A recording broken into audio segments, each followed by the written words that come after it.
બગસરામાં આગામી અષાઢી બીજના રથયાત્રાને અનુલક્ષીને શાંતિ સમિતિની મીટિંગ યોજાઈ। આ મીટિંગમાં હિન્દુ સમાજના અગ્રણીઓ તેમજ મુસ્લિમ સમાજના અગ્રણીઓ ઉપસ્થિત રહેલ। આ મીટિંગનું આયોજન બગસરાના પોલીસ સ્ટેશનના પીઆઈ ગોલવેલકર સાહેબ દ્વારા બોલાવેલ। આગામી અષાઢી બીજના લીધે જે રથયાત્રાનું આયોજન કરવામાં આવેલ છે તેમાં બગસરા ખાતે મેઘાણી હાઈસ્કૂલની પાછળના વિસ્તારથી વિજય ચોક સુધી આપા ગીગા સંત થઈ ગયા। ખૂબ જ સારા અને ગૌરક્ષામાં ખૂબ જ માનતા હતા। અહીંયાના લોકપ્રિય અને ખૂબ જ પરચા પૂરનાર સંત છે।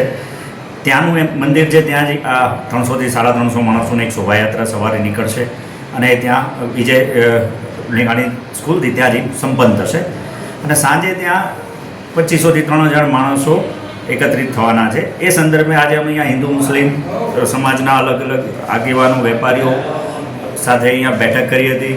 એ લોકોના જે કંઈક પ્રશ્ન હતા એને સમજ્યા છીએ। અમારાથી થઈ શકે એ માટે અમે તમામ તૈયારી બતાવેલ છે।